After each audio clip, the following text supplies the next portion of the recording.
인사하겠습니다. 잘 나오셨습니다. 성도님 얼굴만 봐도 은혜가 됩니다. 사랑하고 축복합니다. 네, 감사합니다. 오늘 바울의 기도 두 번째 시간입니다. 말할 수 없는 탄식으로 성령님과 함께 기도하십시오.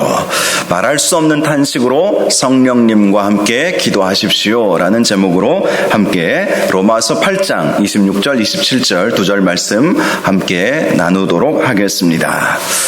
제가 지난 주간에 이 바울의 기도 지난주부터 우리가 말씀을 시작하지 않았습니까? 그래서 이 바울의 기도, 특별히 기도라고 하는 단어, 바울 서신 가운데 기도라고 하는 단어, 이 단어들을 쭉 이렇게 찾아보니까 한 30개의 구절 정도, 물론 이제 한 구절만 말하는 것이 아니라 이 문맥적으로 쭉 살펴보면 한 30개 정도의 말씀이 있다는 것을 찾아볼 수 있었습니다. 물론 조금 더 넓게 해석을 하면 더 말씀이 있겠지만 지난번에는 믿음의 기도 시리즈를 통해서 예수님께서 친히 기도에 대해서 가르쳐 주셨거나 친히 기도하셨던 내용들을 가지고 말씀을 우리가 함께 나누었는데요. 이번에는 바울 서신서에 나와 있는 사도 바울이 기도에 대한 가르침을 주신 말씀이거나 또 사도 바울이 친히 기도했던 그 내용들을 중심으로 우리가 살펴보려고 하는데요. 찾아보니까 한 30개쯤 이렇게 나오더라고요. 일부는 이제 겹치는 부분들이 조금 있어서 조금 더 줄어들 수는 있겠지만 지난번 믿음의 기도 시리즈 설교는 25번의 설교를 제가 준비해서 전했는데요. 이번 바울의 기도 시리즈 설교도 아마 그 정도 되지 않을까 싶습니다. 자, 오늘은 이 말할 수 없는 탄식으로 성령님께서 우리를 대신해서 기도해 주신다는 아주 유명한 말씀이지요. 자, 기독교 역사상 가장 큰 공헌을 한 사람 중에 어거스틴이라고 하는 사람이 있었습니다. 어거스틴. 그 이름만 들어봐도 많이 들어보셨을 법한 이름이지요. 이분은 신학자입니다. 우리 개신교 신학의 기틀을 놓은 사람이었어요. 이 어거스틴은 중세 카톨릭에도 영향을 끼쳤습니다. 그리고 개신교가 이제 종교 개혁을 일으키면서 가장 먼저 본받기를 원했던 신학자가 바로 이 어거스틴이라고 하는 신학자였습니다. 어거스틴이 기독교에 끼친 영향은 아주 지대하다고 할 수가 있죠. 우리 장로교 신학뿐만 아니라 개신교, 종교 개혁자들에게 아주 영향을 많이 끼친 신학자가 바로 이 어거스틴이라고 하는 신학자였습니다. 그런데 그는 한때 신앙을 떠났던 사람이었죠. 음란하고 퇴폐적인 삶을 살았고요. 마니교라고 하는 아주 그 이단, 오늘날로 말하면 통일교, 신천지 이런 이단으로 취급되는 그런 종교에 심취해 있었던 사람이었습니다. 제가 얼마 전에 교회에 책이 하나가 발송이 돼서 그 책을 보니까 두껍고 김영사라고 하는 출판사에서 나온 책이더라고요. 그런데 가만히 보니까 익숙한 이름이 등장을 하더라고요. 혹시 한학자라고 들어보셨습니까? 통일교 문선명의 부인 한학자. 그 한학자를 어머니 하나님으로 소개하면서 그 한학자의 자서전을 아마 전국 교회에 뿌렸나 봐요. 아니면 대전에 있는 목사님들한테 뿌렸는지. 그래서 그 책을 이제 보게 되었어요. 물론 내용을 제가 본 것은 아니고 그걸 보면서 문선명이 하나님이라는 소리는 내가 들어봤어도 문선명이 죽고 난 다음에 그 아내가 하나님이라는 소리는 제가 처음 들어봤습니다. 문선명이 죽고 난 다음에 한학자가 자기는 어머니 하나님이다. 어머니 하나님이다. 그렇게 이제 스스로 주장을 하고 있는 것을 제가 보았는데요. 이 어머니 하나님 얘기하는 것은 장길자 씨도 어머니 하나님이라고 그런다고 하죠. 안상홍의 와이프. 아버지 하나님이 있으면 어머니 하나님이 계셔야 아들 예수님이 이 세상에 오실 수 있다. 메시아가 오실 수 있다. 이런 식으로 논리를 펼치는 것 같은데 정말 어처구니 없는 그 교리라고 할 수가 있지요. 그런데도 거기에 심취해서 빠지는 사람들을 보면 이해하기가 참 어려워요. 그렇게 말도 안 되는 신천지 교리도 마찬가지고 통일교 교리도 마찬가지죠. 자료를 보니까요, 이 통일교 교리는 증산도라고 하는 그런 그 도학 비슷한 그런 사상이 우리 민족에게 있지 않았습니까? 한 번쯤은 들어보셨을 거예요. 증산도. 이 증산도의 영향을 받은 이 문선명이 만든 그 원리가 원리강론이라고 해서 통일교 교리를 담은 책이 나오게 되지 않았습니까? 그 책 내용 제가 읽어보지는 않았지만 제가 신학교 다닐 때 대학 학부 때 1학년 때인가 2학년 때인가 잠깐 그 소책자를 읽어본 기억이 있거든요. 정말 말도 안 되게 창세기 1, 2, 3장을 해석을 해 놓았더라고요.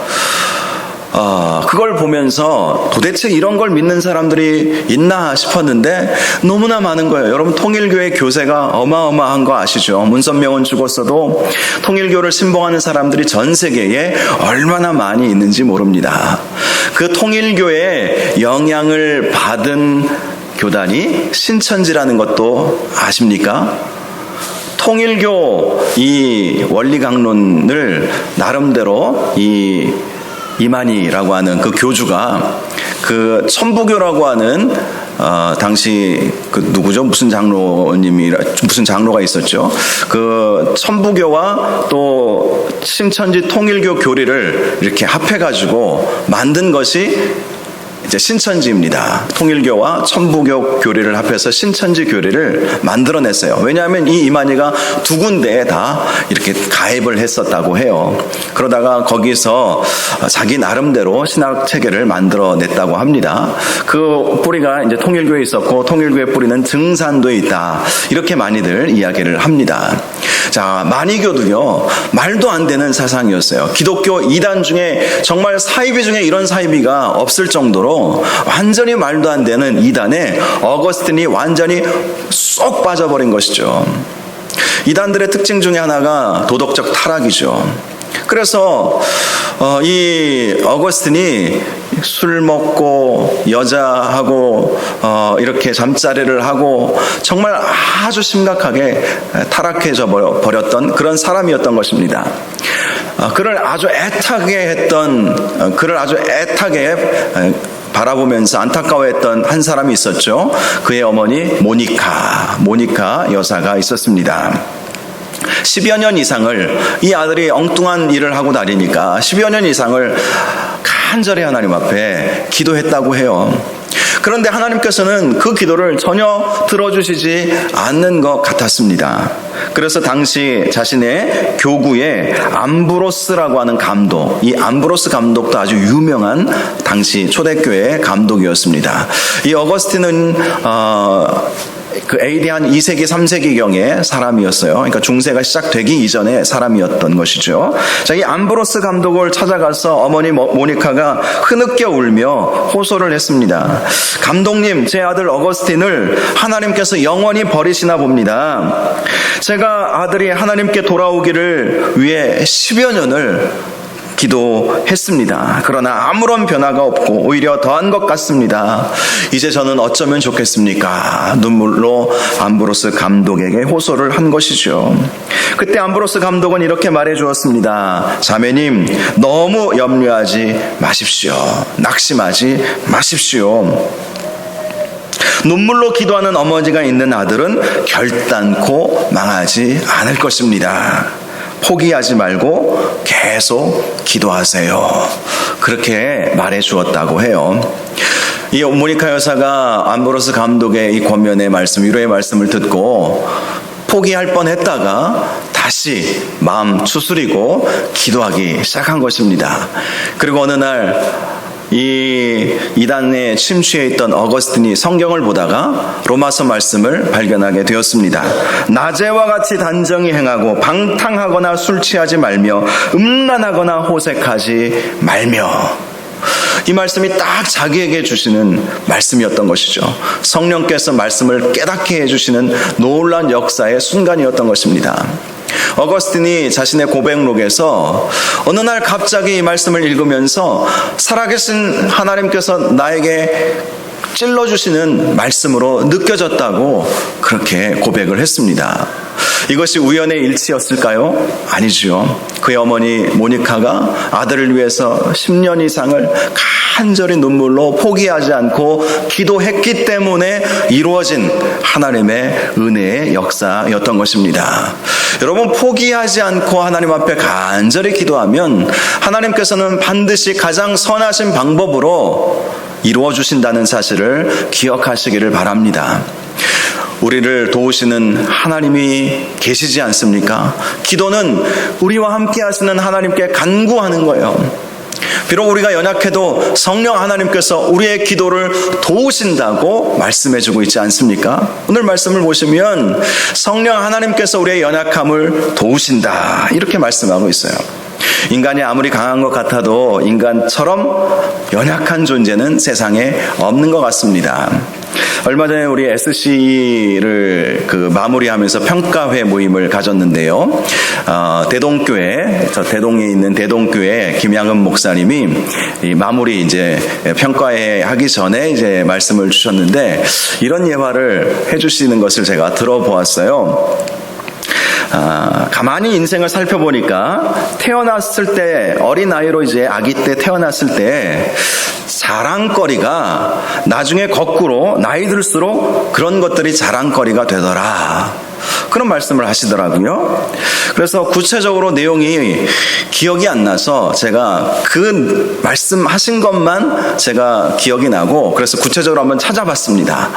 어떤 내용일까 찾아봤더니 딱 나오더라고요. 프랑스의 유명한 소설가인 베르나르 베르베르라고 하는 유명한 소설가가 있습니다.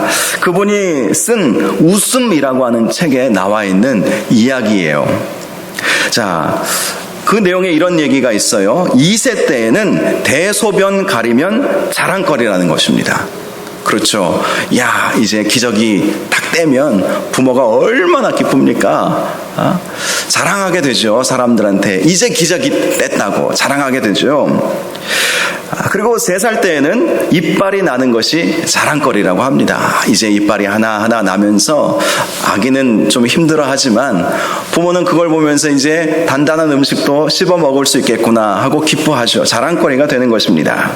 12살 때에는 친구들이 있다는 것이 자랑거리가 된다는 거예요. 이제 사회성을 이제 발달시켜 나가는 것이죠. 친구의 소중함을 알고 친구하고 사이좋게 지내는 방법도 알고 함께 노는 친구들이 있다는 것, 이것이 자랑거리가 되는 것이죠. 자, 18살 때에는 자동차 운전을 할 수 있게 되는 것이 자랑거리라는 것입니다. 저는 만으로 20세 때 운전면허를 따고 이제 본고부터 운전을 시작을 했는데요.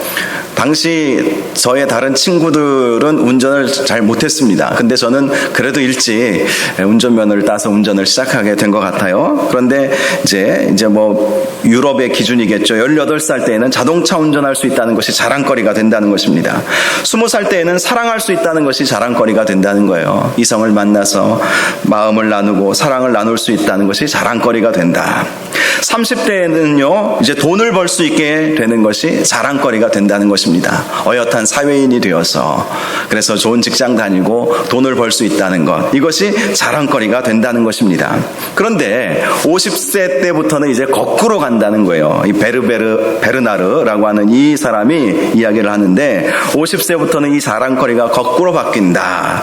50세 때에는 여전히 돈을 벌고 있다는 것이 자랑거리가 된다는 것입니다. 하나 둘 은퇴하기 시작하는데 여전히 돈을 벌고 있기 때문에 그것이 자랑거리가 된다는 거예요.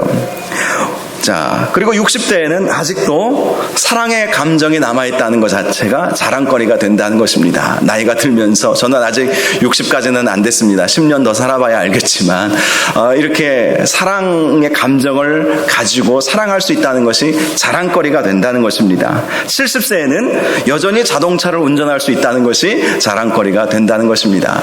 물론 오늘날 80 넘으신 분들도 운전 잘 하시지만 70세가 넘고 눈도 밝고 또 순발력도 있고 그래서 운전할 수 있다는 것이 자랑거리가 된다는 것이죠. 75세가 되면 친구들이 아직도 남아있는 것이 자랑거리가 된다고 합니다. 이제 하나 둘씩 세상을 떠나니까 친밀하게 좋은 인간관계를 나눌 수 있는 친구들이 있다. 그러면 자랑거리가 된다는 거예요. 80세가 넘어가면 여전히 이빨이 남아있다는 것이 자랑거리가 된다고 합니다. 그리고 85세가 넘어가면 대소변 가릴 수 있으면 그것이 자랑거리가 된다는 거예요. 이제 아이가 태어나서 쭉 자랑거리가 되었던 것이 인생을 살아가면서 거꾸로 그것이 자랑거리가 된다는 것이죠. 제가 이 이야기를 보면서 그럴듯하다 이런 생각을 해보았습니다. 그런데요, 한편으로 이런 것들이 인간의 자랑거리라면 인간은 참 연약한 존재이구나. 그것을 다시 한번 느낄 수밖에 없더라고요. 이런 것이 자랑거리라면 인간 참 연약하구나. 다시 한번 느낄 수밖에 없는 것이죠. 자, 우리 인간은 항상 연약하죠. 한계를 가지고 우리는 살아갑니다. 그런데요, 그리스도인들은 다르다는 것을 꼭 기억하시기를 바랍니다. 우리 인간은 연약하지만 우리를 대신해서 기도해 주시고 우리를 대신해서 악한 마귀와 싸워 주시고 우리의 믿음을 확증시켜 주시고 우리에게 항상 힘이 되어 주시는 성령 하나님이 계시기 때문인 것입니다. 그리스도인과 비그리스도인의 차이가 여기서 갈라지는 거예요.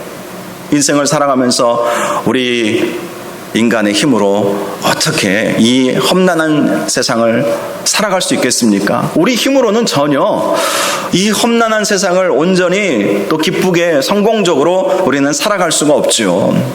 그런데 성령 하나님께서는 우리의 연약함을 도와주신다 이렇게 말씀하고 있습니다. 그런데 이 성령 하나님은요, 예수 잘 믿는 사람들에게 임하시는 거룩한 영 아니십니까?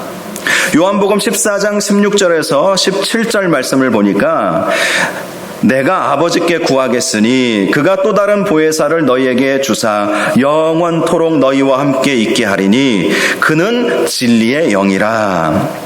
이렇게 말씀하셨습니다. 영원토록 우리와 함께 하시는 진리의 영, 그분이 우리를 도와주신다는 것이죠. 그런데 이런 말씀이 있어요. 세상은 능히 그를 받지 못하나니 이는 그를 보지도 못하고 알지도 못함이라.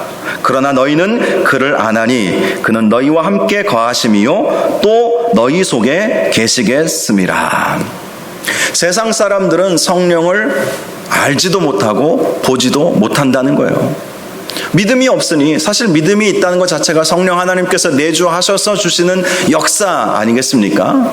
성령이 아니고서는 누구든지 예수를 주시라 할 자가 없느니라. 그러므로 예수 그리스도를 우리가 주님으로 고백하게 되었다는 것은 성령께서 역사하여 주신 결과인 것이죠. 그런데 세상 사람들은 성령님과는 전혀 관계없는 삶을 살아갑니다. 그들 나름대로 그들의 힘과 능력으로 세상을 살아가겠죠. 그러니 베르나르가 이야기했던 것처럼 결국 그것이 우리 인간의 자랑거리일 수밖에 없는 것입니다. 그러나 믿음의 사람은 다른 것이죠. 성령 하나님께서 함께하여 주시고 성령 하나님께서 우리를 도와주시고 우리에게 은혜 주시니 그리스도인들은 세상과는 다른, 세상 사람들과는 결코 다른 삶을 살 수밖에 없다는 것을 꼭 기억하시기를 바랍니다. 중요한 것은 성령 충만함 가운데 사는 것이죠. 성령 충만함 가운데. 그래서 예수님도 성령 충만함을 받으라, 성령 세례를 받으라 이렇게 말씀하셨어요. 예수 그리스도께서 우리 안에, 우리가 예수 그리스도를 믿고 그렇게 되면 성령께서 우리 가운데 임재해 계시죠. 그러나 우리는 날마다 성령 충만함으로 살아가야 하는 것입니다. 그럴 때에 성령 충만함으로 살아갈 때에 오늘 이 말씀이 그대로 적용되는 거예요. 어떤 분은 이 말씀을 보면서 성령님께서 우리의 연약함을 도우시고 말할 수 없는 탄식으로 하나님께 기도하여 주시니 나는 기도 안 해도 되겠구나.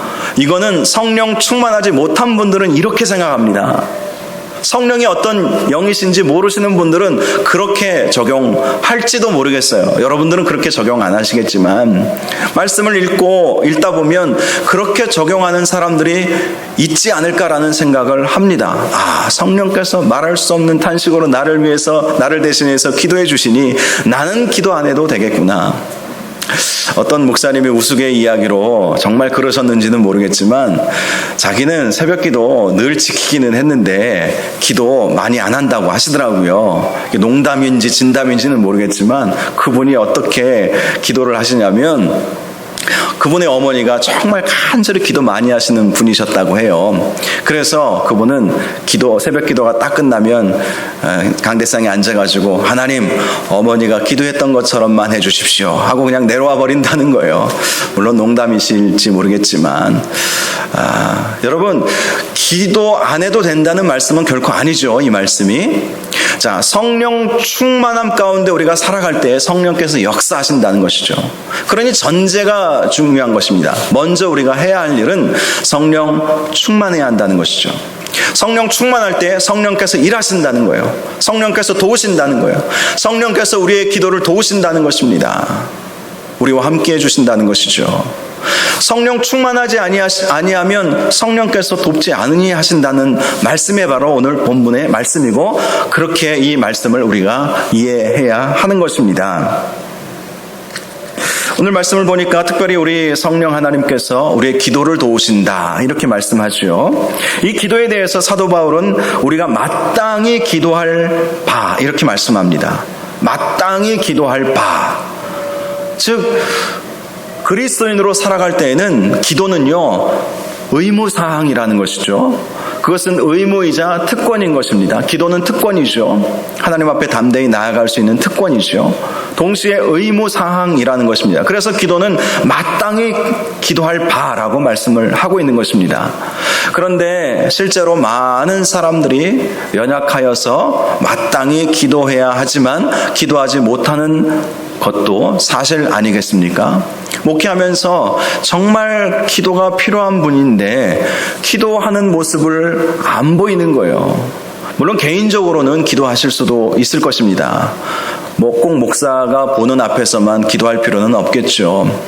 그런데 가만히 보면 개인적으로 나름대로 기도하시는 분들이라면 적어도 새벽에도 기도하시고 이렇게 금요기도에도 나오시고 그게 자연스러운 모습 아니겠습니까? 그런데 정말 기도가 필요한데 기도를 하지 않으시는 분들이 종종 보여요. 그런데 기도는요 마땅히 기도해야 할 바임을 우리가 항상 기억하고, 기도는 의무다, 기도는 하나님께서 우리에게 주시는 특권이다, 항상 이런 생각을 하시기를 바랍니다. 그런데 이 마땅히 기도할 바라고 하는 이 말씀은요 우리 앞에 놓여진 문제가 그만큼 심각하다는 것을 의미하는 것입니다. 우리는 깨닫지 못하고 알지 못하고 인식하지 못하지만 우리 앞에 놓여져 있는 현실이 심각한 거예요. 사단은요 우는 사자와 같이 두루다니며 삼킬 자를 찾고 있지 않습니까? 사단이 우리의 믿음을 얼마나 힘들게 하고 흔들고 있는지 우리는 경험하고 있지 않습니까? 지금 이 코로나 시대도 사단의 그러한 방해 공작이 얼마나 많은지 우리는 경험하고 있지 않습니까? 우리 앞에 놓여진 현실은 결코 녹록지 않다는 거예요. 우리가 기도하지 아니하면 우리 앞에 놓여진 이 어려움들, 환난들, 시험들, 마귀의 유혹, 그런 것들을 우리가 이겨낼 수가 없다는 것이죠. 그래서 성령 하나님께서 그만큼 정말 말할 수 없는 탄식으로 우리를 위해서 간구해 주셔야 할 만큼 그렇게 우리 앞에 놓여진 문제가 심각하다, 이렇게 지금 말씀하고 있는 건 아니겠습니까? 그래도 믿음의 사람은요 성령님의 그 마음을 알고 함께 기도하죠. 성령님께서 말할 수 없는 탄식으로 나를 위해서 기도해 주신다고 내가 퍼질 수 있겠습니까? 결코 그럴 수 없죠. 사도 바울의 표현이 결코 그럴 수 없느니라, 이 표현들이 바울 서신에 많이 나와 있죠. 결코 그럴 수 없는 거예요. 성령님께서 나를 대신해서 말할 수 없는 탄식으로 기도해 주신다고 우리가 기도를 쉴 수 있겠습니까? 결코 그럴 수 없죠. 성령 충만한 사람이라면, 정말 제대로 예수 믿는 사람이라면 결코 그럴 수 없는 것이죠. 요즘 새벽에 욥에 대한 말씀, 욥기 말씀을 함께 묵상하고 있지 않습니까? 그래도 욥이 의인으로 인정받았던 이유 중에 하나가 환난과 핍박 중에서도 또 시험 중에서도 하나님을 찾고 있다는 것입니다. 그는 비록 이해할 수 없는 시험을 당하고 있지만 하나님께 기도하고 있다는 사실을 우리가 어제와 그저께 말씀, 또 오늘 새벽에도 우리가 말씀을 통해서 은혜를 나누었지만, 환난 중에 많은 사람들이 기도하지 않아요. 하나님 찾지 않아요. 하나님이 살아계시다면 과연 이런 일들이 있을 수 있겠습니까? 라고 원망만 하지 하나님께 기도하지 않습니다. 욥도 물론 하나님께 불평했다고 말씀하고 있어요. 그러나 욥의 불평은요, 하나님을 찾고 있기에 나왔던 불평이었던 것이죠. 하나님을 찾고 있기에, 하나님 이렇게 간절히 하나님 앞에 기도하는데 하나님 어찌하여 이 고통, 특별히 욥은요 빨리 죽고 싶었거든요. 왜냐하면 너무 고통이 극심하니까 죽으면 저 천국 가서 하나님의 보호하심을 누리며 살 수 있을 텐데 자기 스스로 목숨을 끊을 수는 없고 하나님께서 죽여주시지도 않고, 그러니 이 욥은 너무나도 극심한 고통 가운데 있었던 것이죠. 그런데 욥이 그럴 때마다 하나님을 찾잖아요. 하나님께 소망을 두지 않습니까? 그렇습니다. 우리가 정말 하나님께 소망을 두고 힘들고 어려울수록 더욱더 하나님을 찾아야 하는 것입니다. 그렇게 우리가 하나님을 찾으면요, 성령 하나님께서 우리보다 더 간절히 하나님 앞에 더 부르짖어 기도하시는 것입니다. 우리가 두 손 두 발 다 놓고 가만히 있어도 성령 하나님께서 일하신다는 것이 결코 아니시죠. 성령 하나님께서 역사하신다는 것은 우리가 성령 충만할 때 이루어지는 일이기 때문에, 성령이 없는 세상 사람들은 성령을 알지도 못하니 사모하지도 않을 것이고, 그런 사람에게 성령 하나님은 임재하시지도 않고 도와주시지도 않으시죠. 그러나 성령 충만한 사람은 성령님을 사모하는 사람이기 때문에 성령께서 역사하셔서 우리의 연약함을 도우시고 우리의 기도를 도우신다는 사실을 우리가 기억해야 할 것입니다. 27절을 보니까 마음을 살피시는 이가 성령의 생각을 아시나니 이는 성령이 하나님의 뜻대로 성도를 위하여 간구하심이니라. 우리 성령 하나님은 하나님의 생각을 아시고 하나님은 성령님의 생각을 아시죠. 왜죠? 성부, 성자, 성령 하나님은 삼위일체 하나님이시기 때문에 서로 다 아시는 거예요. 그래서 성령 하나님께서 하나님 아버지, 성부 하나님의 생각을 아시기에 가장 좋은 기도의 제목으로 말할 수 없는 탄식으로 우리를 대신해서 기도하여 주신다라는 것입니다. 저는 오늘 본문 말씀을 묵상하면서 깨닫게 되는 것은요, 우리의 기도가 어떠한 기도가 되어야 할까 하는 것입니다. 어떤 기도가 되어야 할까? 말할 수 없는 탄식으로 성령 하나님께서 기도하심으로 우리도 성령 하나님의 마음을 깨닫고 말할 수 없는 탄식으로 우리도 함께 기도해야 한다는 사실입니다. 오늘 말씀을 제대로 이해하신 분들은 그렇게 적용하실 거예요. 성령께서 말할 수 없는 탄식으로 내 문제 가지고 기도하는데 내가 가만히 있을 수 있겠습니까? 그렇게 기도하신다는데 누가 남을 대신해서 뭔가를 열심히 노력해주면 감사해서 더 도와주고 싶고 함께 해주고 싶고 그런 마음이 드는 것이 사실이고 참 인간됨의 도리 아니겠습니까? 자, 마찬가지예요. 성령 하나님께서 말할 수 없는 탄식으로 이렇게 친히 간구해 주신다. 사도 바울이 그렇게 강조한 이유가 무엇이겠습니까? 너희들 성령 받은 사람들이니까 성령 하나님을 의지하고 성령 하나님께서 우리를 대신해서 기도하시니까 그 성령님과 함께 말할 수 없는 탄식으로 함께 기도합시다. 이런 마음이 담겨져 있는 것 아니겠습니까? 사랑하는 여러분, 우리도 성령 하나님께서 우리를 대신해서 말할 수 없는 탄식으로 기도하심으로 우리도 우리 문제가 그만큼 심각하구나. 그래요. 성령 하나님께서 탄식하며 기도하시는 이유는 내 문제, 우리 스스로 해결할 수 없다는 것을 하나님이 아시기에 더 간절히 기도하시는 것입니다. 우리 앞에 놓여진 문제가 얼마나 크고 심각한 일들이 많이 있겠습니까? 그래서 우리가 말할 수 없는 탄식으로 성령 하나님과 동행하며 그렇게 기도해야 하는 것입니다. 저와 여러분이 성령의 사람들 되시기를 바랍니다. 성령 충만함으로 성령의 마음을 깨닫고 성령께서 우리를 대신해서 말할 수 없는 탄식으로 기도하실 때에 나도 성령님의 그 마음을 깨닫고 나도 간절히 말할 수 없는 탄식으로 기도하는 은혜가 있기를 바랍니다. 그런 마음으로 하나님 앞에 기도하면 하나님께서 왜 안 들어주시겠어요? 생각만 해도 들어주시는 은혜가 반드시 우리 가운데 있게 될 것입니다. 말할 수 없는 탄식으로 성령님과 함께 기도하시는 저와 여러분들 되시기를 주님의 이름으로 축원합니다. 이 시간 우리 함께 말씀 생각하면서 기도하기를 원합니다.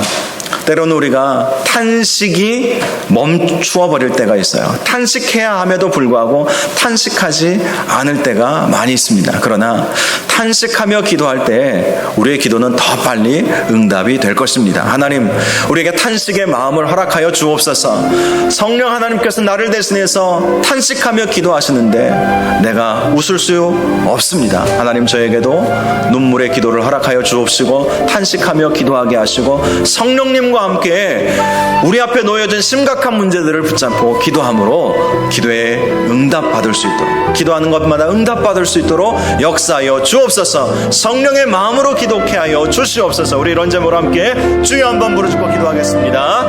주여,